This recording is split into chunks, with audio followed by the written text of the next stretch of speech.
Well, it's been a massively disrupted academic year for students in universities and other tertiary institutions. Many questions around how the National Students' Fund will continue to operate and how students will source funds or even pay back what they owe. The administrator of NSFAS is Dr. Randall Carolissen. He joins us now. Dr. Carolissen, good evening to you. Thank you for your time tonight. Firstly, are all the students that need money from you getting the money that they need at the moment? Well, we are paying as normal, as if the year has not been interrupted. So we are currently paying to more than 600,000 students the amounts that they are due, and this is based on the registration data we've received from institutions. Now, there could be some hiccups at the forward payment from institution to the student, but certainly it is working much better than what most of us expected. And have you found that people are still actually able to receive the money? There haven't been any problems in the payment system?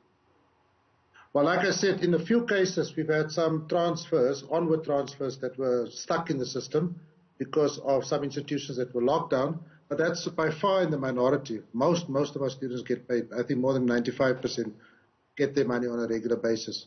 Then there are, of course, some students that still have appeals outstanding, and one or two that we still, not one or two, and in some cases we also have documents outstanding.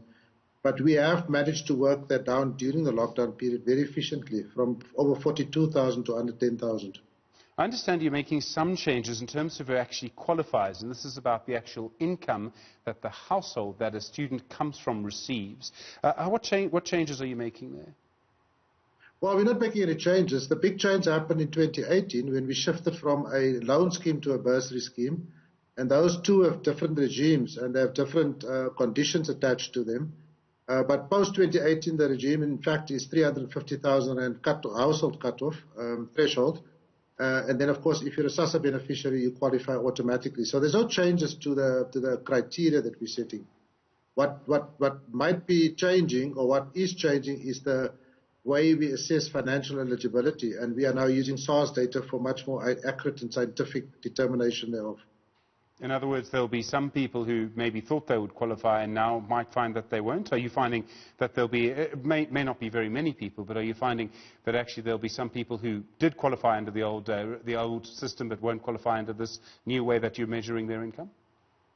Yeah, well, look, first of all, this is a new project that we've just brought on stream, so we're not going to be over hasty and be disruptive. But what that assists us to do is to actually wash all of our previous disqualifications through the system and also our appeals, so that we can at least get that determined whether they were unfair. There was some unfairness. So it will be an onboarding more than an offboarding at the moment.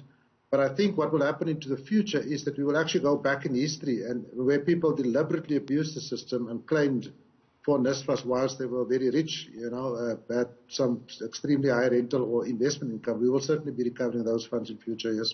And some people who might actually owe you money because of COVID-19, they can't pay it back. Are you coming across that problem in a big way? So the people that are required to pay back are those that were in the system prior to 2018. After 2018, post-2018, it was a full bursary. And what we find is actually, that's quite amazing, that's a fees must fall cohort. And we actually do find that those students are paying back. So 160,000 students are paying back, and we collect in the region of 600 million Rand every year. So students are paying back, and it's also, of course, they're paying back against generous terms. They only start paying after a year, and only when the salary reaches 30,000. And certainly we will be sympathetic to those that can't make it in this difficult period. I mean, we are not going to be punitive in any way.